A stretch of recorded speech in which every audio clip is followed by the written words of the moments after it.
Всем привет, с вами Ганзи. Это новая серия сюжета «Цепи судьбы». Вы проявляете крутой актив под этим сюжетом, вы и сами это уже знаете. Естественно, продолжайте в том же духе, ведь я-то продолжаю, несмотря на ситуацию. Ну и спасибо всем тем, кто поддержал канал на прошлом стриме, да и вообще, кто поддерживает канал даже вне стрима. То есть даже есть такие, кто кидает донаты не на стриме. И вы не подумайте, я все вижу и помню о всех вас. Вот в этом крутом свитке почета донатеров вы все отображаетесь. Спасибо за поддержку. Также я не забываю про свиток спонсоров. Правда, со спонсоров у меня сейчас приходит ровно 0 рублей. Но раз у вас еще есть эта подписка, я буду вас показывать. Но рекомендую пока что не спонсировать канал, пока происходит то, что происходит в мире. Ну вы поняли. Вместо этого вы можете просто поддержать донатом и также появитесь в свитке. От этого просто будет больше толку. Неважно, хоть 10 рублей, хоть 5 рублей, хоть 15 рублей, я ценю каждую поддержку. Простите за столь долгое вступление, но это было необходимо. Цепи судьбы, 17-я часть.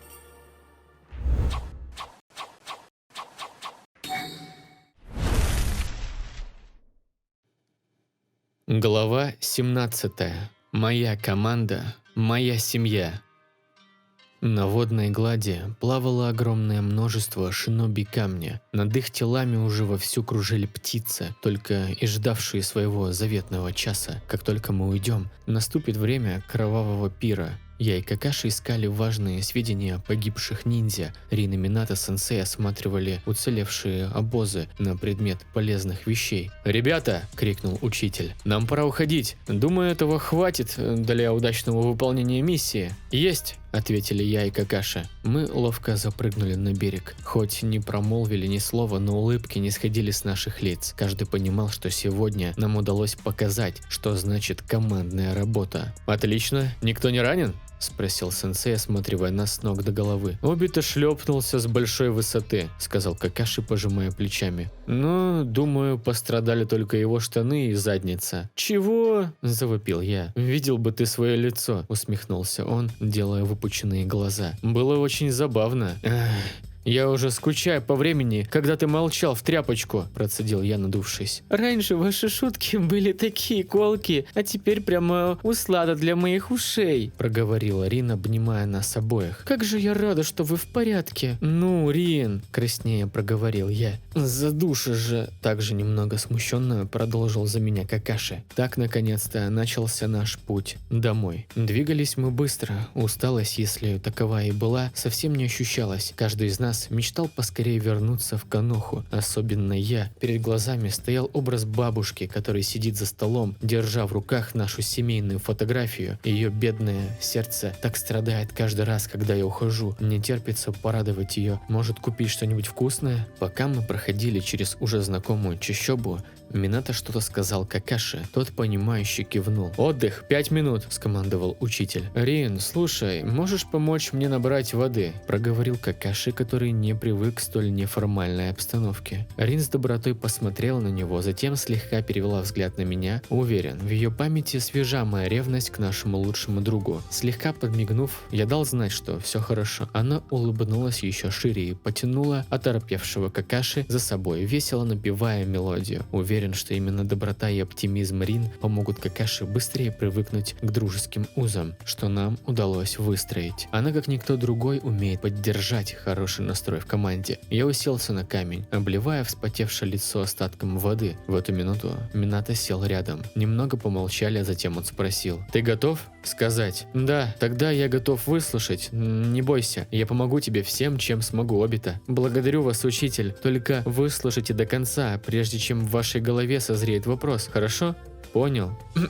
Первое, о чем я хотел бы попросить, будет ваша помощь как авторитетного джонина. Дело заключается в том, что там, куда вы телепортировались, спасая нас, я почувствовал ужасающую чакру. Она была глубоко под землей, но мне хватило доли секунды, чтобы ощутить эту невероятную силу. Я опасаюсь, что это может быть окружением врага». Минато задумчиво кивал головой. Вы, быть может, думаете, что проще туда послать отряд элитных шиноби, но прошу вас, не делайте этого. Неизвестно, что задумал враг и какая сила там сокрыта. Будет лучше, если мы отправимся туда вдвоем. Сенсей удивленно посмотрел на меня. Вы обладаете техникой летящего бога грома. Я же силой Шарингана, в случае чего я телепортируюсь. Если туда пойдут другие шиноби, то дело может закончиться их гибелью, а так мы сможем разведать и узнать об этом странном месте побольше. Понятно, проговорил Минато задумчиво, складывая руки на подбородке. Я не знаю, почему ты так настаиваешь на разведывательной группе исключительно из нас двоих, но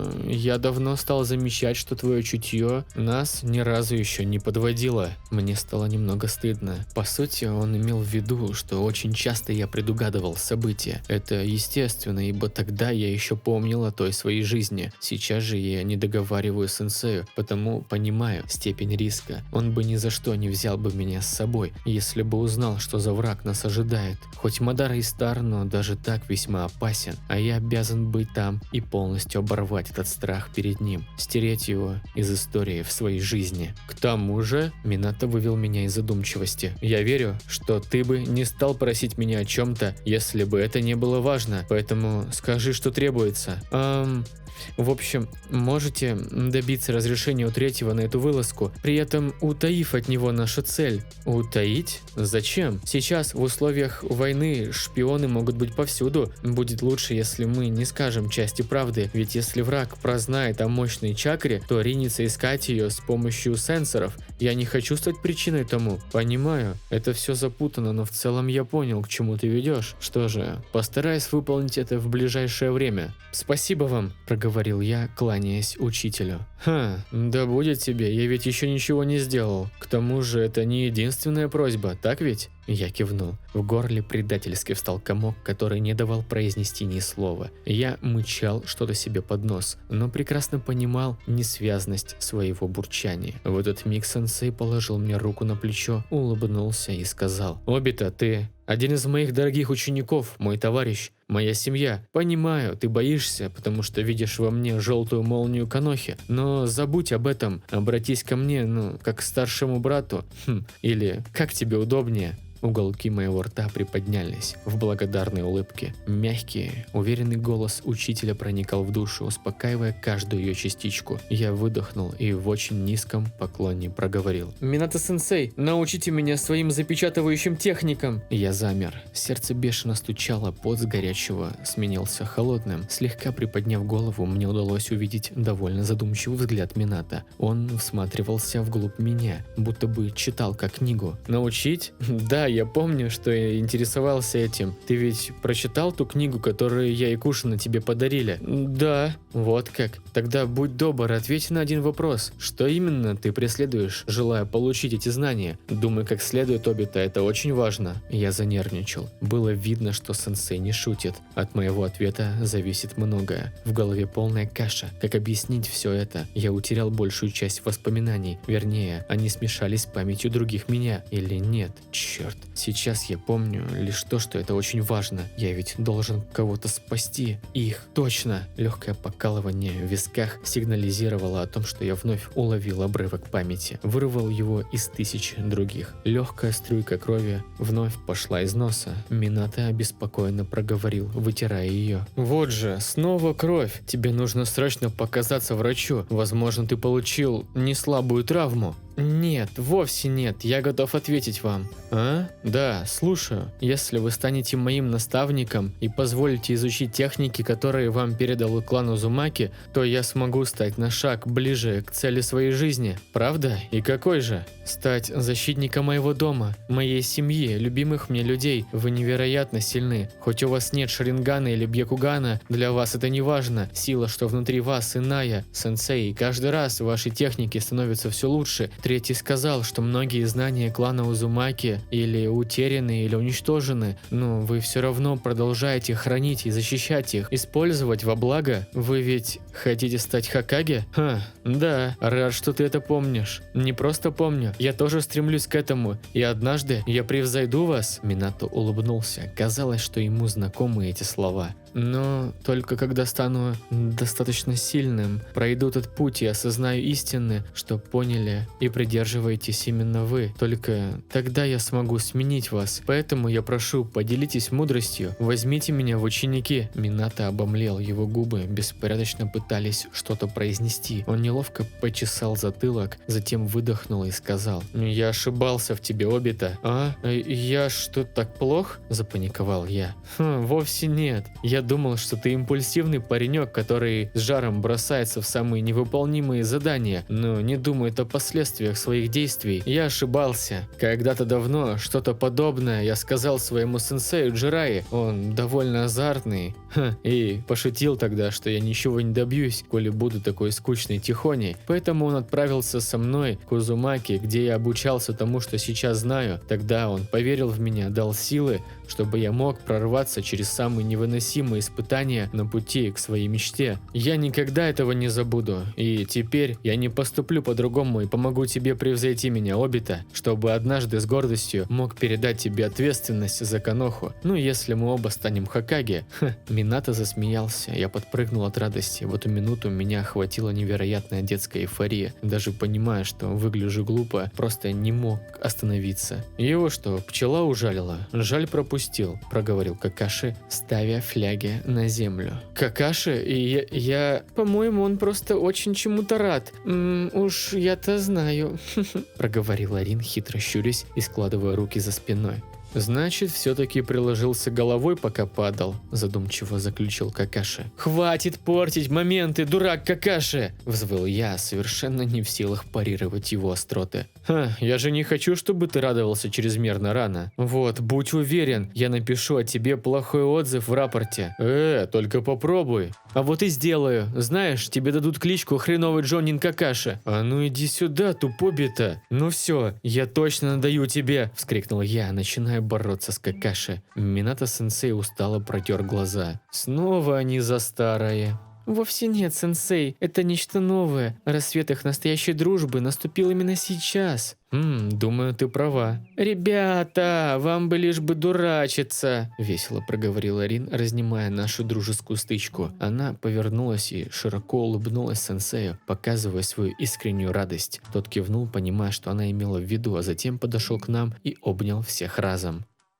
Тихим холодом наступал вечер. Солнце неуклонно двигалось к горизонту. Под дуновение вечернего ветра мы вернулись в деревню. Огромные ворота, как всегда, стояли нараспашку, приветливо встречая нас. Но там был кое-кто еще. Кушин сначала аккуратно всматривалась, потом громко воскликнула и побежала навстречу. Она так забавно запиналась во время бега, но было видно, что все это время ужасно переживала. Бросившись на шею к Минато, она обвила руками его шею. Глядя на лицо сенсея, который впал в умиление, мы тихонько захихикали. Минато тут же пришел в себя. «Вот мы и дома, Кушина», – весело сказал он. «Я так рада, да ты бане», – сказала она, шмыгая носом. Перестав обнимать Минато, она перешла к Рин. «Рин!» – воскликнула она, вновь постираясь о нее щекой. «Так рада, что ты не пострадала. Я не знаю, что бы сделала с этими глупыми мальчишками, если бы ты пострадала, да ты бане». «Я тоже очень рада тебя видеть, Кушина», – весело отвечала Рин, обнимая ее в ответ. «Эй, хватит уже твоих телячьих нежностей, ты ее задушишь», – проворчал я. Хитро улыбнулась Кушина, продолжая гладить Рин. «Не иначе, как ревнуешь». «Чего? Было бы из-за чего. Просто всю дорогу ему не давали поговорить с ней», – пожав плечами, сказал Какаши. «Какаши, ты предатель!» – воскликнул я. Кушина посмотрела на нас с удивлением, а потом взъерошила волосы. «Поверить не могу. Вы наконец-то разговариваете, как нормальные люди, да, Тебане?» «Да», – подтвердила Рин. «Они стали лучшими друзьями». «Вот еще», – сказали мы в унисон. «Ха, ты права, Рин», – кивнула Кушина. «Никогда бы не подумала, что такие самоуверенные болваны, как вы, сможете понять друг друга. Я так рада, что вы в порядке, особенно дуралей вроде Обита». «Понять? А смог ли я сделать это? Стану ли я истинным другом Какаши, ведь теперь у меня впереди лишь неизведанные тропы моего будущего». «Так, ребята, все домой отдыхать, а через часа 2 пойдем вместе есть рамен». «Давай», – обрадовалась Рин. «Кушано? Ты тоже пойдешь, да? Скажи, что да». «Ну, как тут отказать, да ты бы не решено. Я тоже иду». «И откуда у вас столько купонов, сенсей?» – проговорил Какаши, тихо выдыхая. «Просто я там постоянный клиент и...» – оправдывался Минато, глядя на то, как все дружно обсуждали предстоящий пир. На лице невольно всплыла улыбка. Купив сладости, я вернулся домой. Бабушка, как всегда, отвлекала себя от плохих мыслей готовкой и уборкой. Увидев меня, она не сдержала слез радости, как и я. Мы долго болтали, пили чай. Бабушка слушала мои истории, поражаясь всем подробностям, что я поведал. Раньше я никогда не замечал, с каким неподдельным интересом она слушает каждую мою историю, радуясь тому, что я вышел из переделки целым и невредимым. Быть может, ей не столько важна ситуация, сколько то, что я здоров и окружен друзьями. И ее чистую, светлую старческую улыбку я тоже хочу защитить во что бы то ни стало. Смыв с себя толстый слой грязи и пота, я, также переодевшись в чистую одежду, отправился на прогулку. Мне хотелось надышаться, словно это все чудесный сон, где всем управляю я. Оживленные вечерние улицы, приветливые лица соклановцев, старички, что как всегда угощают чем-нибудь вкусненьким. Это моя Каноха, мой дом. Многие завели меня на гору, где были высечены лица Хокаге. Отсюда открывался прекрасный вид на леса, окружавшие нашу деревню. Я уселся на высеченную в скале голову Хаширамы, при этом 1000 раз извиняясь за такое неподобающее поведение к богу Шиноби. Закатное солнце из последних сил отдавало свое тепло, лаково грея меня. Птички сбивались в стайки, готовясь отправляться к своим гнездам. Я прикрыл глаза. Каждый раз мне было страшно их открывать. В моей памяти не стерлось пребывание у Мадары. Это ужасная, холодная комната. Я так мечтал, чтобы все эти воспоминания ушли, а теперь без них чувствую себя довольно беззащитным. Вот уж действительно, будь осторожен в своих желаниях. «Я знал, что найду тебя тут», – прозвучал до боли знакомый, спокойный голос. Повернув голову, я увидел его, Какаши. «Ха, видимо, ты все же понимаешь меня, да? Это довольно предсказуемо. Ты склонен к проявлению излишней эмоциональности», – развел руками мой друг. «Да? А ты?» «Скажем так, я поддался дурному влиянию», – усмехнувшись, ответил он. «Ха, выкрутился!» Какаши подошел и дружелюбно спросил. «Я присяду?» Улыбнувшись, я кивнул и продолжил смотреть на закат. Он сел рядом. Мы довольно долго молчали. Очень сложно сказать то, что уже много лет оставалось нетронутым. Это словно разбивать огромную глыбу льда. «Знаешь, до того момента я совершенно ничего не понимал», – начал Какаши. «Всю жизнь ты носился вокруг меня, словно бельмо на глазу. Каждый раз в любой ситуации ты приходил и вбивал в меня свои истины о дружбе, любви, чести и сострадании. Это ужасно бесило», – я понимающе кивнул. «Мой отец тоже часто так делал. Мне всегда казалось, что раз я его сын, то по определению выше. Но что он, что ты, вы всегда доказывали мне обратное. Наверное, поэтому я так тебя ненавидел, ведь видел отражение его мудрости в тебе. Но как бы ни старался порицать отца за его слабость и мягкосердечность, я просто не мог. В глубине души я понимал, чего хочу, но признаться в этом самому себе у меня не было сил. За это я ненавидел уже себя. И вновь, что уже стало закономерностью, появился ты с этой повязкой и со словами, что в моей голове прозвучали его голосом. Никогда я еще не испытывал такой радости от собственного поражения. Обита, прости меня за все года, что я не признавал нашей дружбы, за то, что самонадеянно полагался лишь на силу, забыв, чему и учил меня мой отец. Я ужасный сын и друг, и если бы в тот момент я потерял тебя и Рин, то никогда не смог бы простить себя. Какаши замолчал. В его глазах читалось раскаяние и грусть. Такие слова не даются минутой размышления. Он явно давно копил это в себе. И вот сейчас, неумолимым потоком слов и эмоций, его истинное «я» выходит из тьмы страха и недоверия. «Я знаю, Какаши, уверен, ты бы корил себя до конца своих дней, но мы не оставим тебя. Я и Рин. Мы будем поддерживать тебя и ни за что не погибнем. Уж этого я не допущу», – улыбаясь, заявил я. «А насчет того, что ты ужасный человек,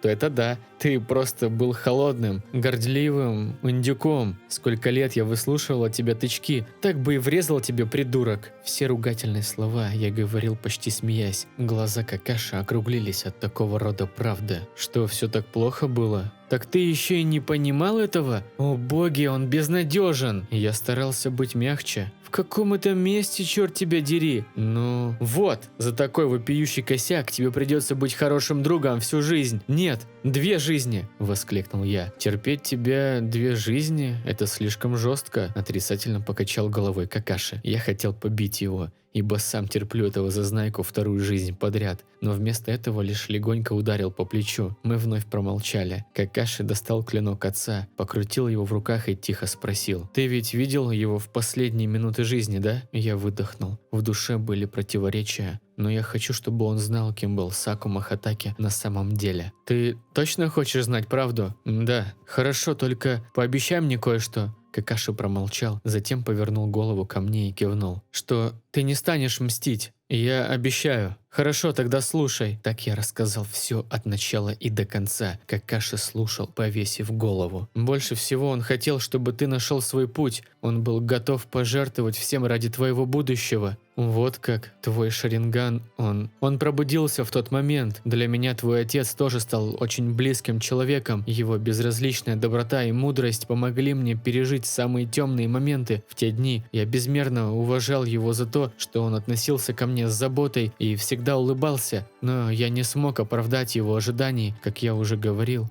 Ты про то, что я убил одного из нападавших. В тот миг я видел тебя, возвращающегося домой, но предпочел месть тому, чтобы быть рядом с другом в трудную минуту. Прости меня. Нет, не извиняйся. Сейчас я понимаю, что тогда это бы вряд ли утешило меня. Но ты отомстил за смерть моего отца. Хоть он и не одобрил бы, но я тебе точно очень благодарен. И хоть я никогда не прощу их, но свое слово, данное тебе, сдержу. Обита, ты сделал столько всего для меня в то время, как я слепо верил в то, что ты глупый, наивный неудачник. Однажды отец сказал мне, что ты станешь великим шиноби, который покажет иной путь всем. Меня это обидело, но теперь я понимаю. Он имел в виду то, что и я, его сын, пойму и пойду по другой дороге. Жаль, что сейчас я не могу его поблагодарить. Какаши встал и протянул мне руку. Я посмотрел на его ладонь, а затем крепко сжал ее. Мой друг смотрел на меня с огнем в глазах. Теперь я тоже защищу то, что мне дорого, Обита, клянусь тебе. Ха! «Только не думай, что мы дадим тебе все делать в одиночку», – усмехнулся я, показывая ему большой палец. «Да, конечно», – ответил он мягче. «Вот вы где!» – воскликнула Рин, которая взбиралась на голову Хокаге. «Мы вас обыскались, договорились же встретиться. Кушина просто в ярости!» Я и Какаши громко сглотнули, ведь разъяренные Кушины никому не понравится. «Рин, ты ведь прикроешь нас, да?» – взмолился я. «Ну, не знаю. Только если ты отдашь мне свое мясо из рамена». Певуче протянула она, приближаясь ко мне. Ее лицо было так близко. Затем она резко чмокнула меня в щеку и взяла за руку. Какаши вежливо отвернулся в этот момент. Рин стояла в том самом кимоно, которое она удачно зашила. «Ну, как тебе?» – застенчиво спросила она. «Ради такого я готов выполнить 1000 миссий ранга С. Ты бы для начала хоть одну выполнил бы», – сказал Какаши, слушая мое хвастовство. «Молчи, я тут пытаюсь комплимент сделать и...» В этот момент Рин сжала мою ладонь сильнее, а затем улыбнулась и сказала. «И вышло очень даже неплохо». «Насколько?» «Ну, ранг Б потянет». Она и Какаши рассмеялись. Я залился краской, и волна негодования выплеснулась наружу. «Вы специально, да? Сговорились? Я уверен, что этот дурак Какаши все придумал!» Тот, не прекращая смеяться, положил руку мне на плечо. Арин по-прежнему держала мою ладонь. Они повели меня вперед. Я никогда не видел их такими радостными, особенно Какаши. Впервые в жизни он смеялся вместе с нами до слез. «Да ладно тебе кукситься, Обита!» – смеясь, говорила Рин, тыкая меня в щеку. «Если перестанешь дуться, то накину тебе до ранга А!» Я хотел еще больше возмутиться, но вместо этого просто от души засмеялся с ребятами. Вот о чем я мечтал. Мои друзья стали моей настоящей семьей. Продолжение следует.